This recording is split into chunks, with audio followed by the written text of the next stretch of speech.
What is your best advice to a new hire coming into a company? What do you think that they should do in order to get a real strong footing into the business?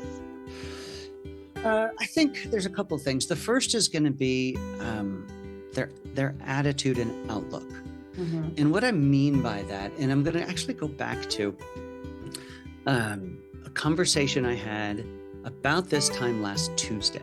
So I'm one of the core things that I did over the past 4 years was lead our thought leadership stuff at Rackspace. And there was a core group of people, and I was in the office of the CTO, but the core group of people who help enable that were over in marketing. And Gracie LaPere, Daniel Gibson, Megan Fretz, and great people. And so the four of us got on a call because it was one of the last times that we'd all kind of be together for something like that. Yeah.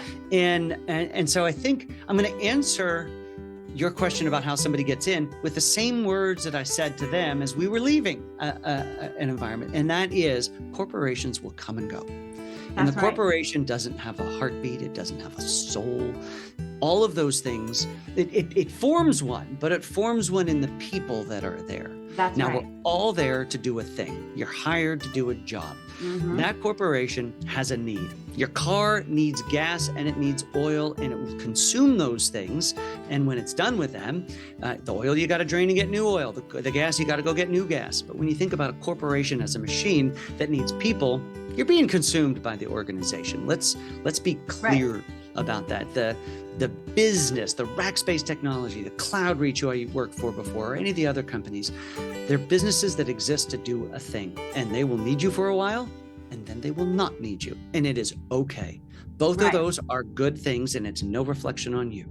It's a nod, because if you think about, remember Jim Collins, the Good to Great book, love that book. And when he talks about organizations when they need to hire someone, he says, you just don't go look for somebody with this award-winning personality.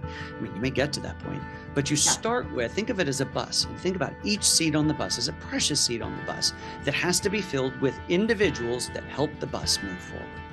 And so you first define what that is. You define what the characteristics and the capabilities of the individual are that's going to fill that. And then you go try to find that match. But that need on that bus, that seat may change over time, and that's okay.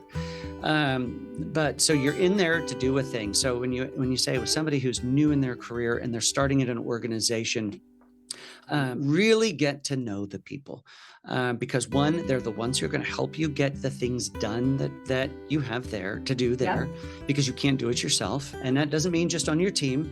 Start with a small team though, and then as you have the ability, widen that. And as you meet new people, schedule 10 or 15 or 20 or 30 minutes with them and just get to know them.